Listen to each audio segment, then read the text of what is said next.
దేశ యువతపై ముఖ్యంగా జెన్సీ తరంపై తమకు పూర్తి నమ్మకం ఉందని రాష్ట్రీయ స్వయం సేవక్ సంఘ్ అధినేత మోహన్ భాగవత్ చేసిన సంచలన వ్యాఖ్యలు ఇప్పుడు చర్చనీయాంశంగా మారాయి. ప్రశ్నించే హక్కు ఉన్న యువతను తప్పుపట్టడం సరైంది కాదని, వారి నిరసనలు దేశద్రోహంగా చూడకూడదని స్పష్టం చేశారు.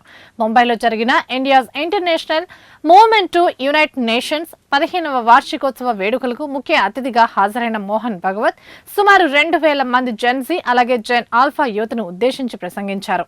నేటి యువత గత తరాల కంటే చాలా నిజాయితీగా ఉందని, పెద్దలు చెప్పిన ప్రతి విషయాన్ని గుడ్డిగా నమ్మకుండా లాజికల్ గా ప్రశ్నిస్తోందని భగవత్ కొనియాడారు. విద్యా వ్యవస్థలో లోపాలు ఉన్నప్పుడు యువత గలం విప్పడం సహజమని, విద్య అనేది వ్యాపారం కాకూడదని అందరూ కలిసి విద్యా వ్యవస్థను మెరుగుపరచాలని పిలుపునిచ్చారు. సోషల్ మీడియాలో తప్పుడు సమాచారాన్ని కేవలం చట్టాల ద్వారా ఆపలేమని, మంచి ఆదర్శాలను పాటించడమే మార్గమని చెప్పారు.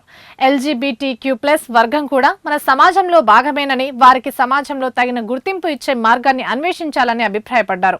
సమాజంలో అసమానతలు ఉన్నంత వరకు కుల రిజర్వేషన్లు కొనసాగుతాయని, అయితే ఇప్పటికే ప్రయోజనం పొందిన వారు స్వచ్ఛందంగా వదులుకునే ఉదారత చూపాలని కూడా సూచించారు.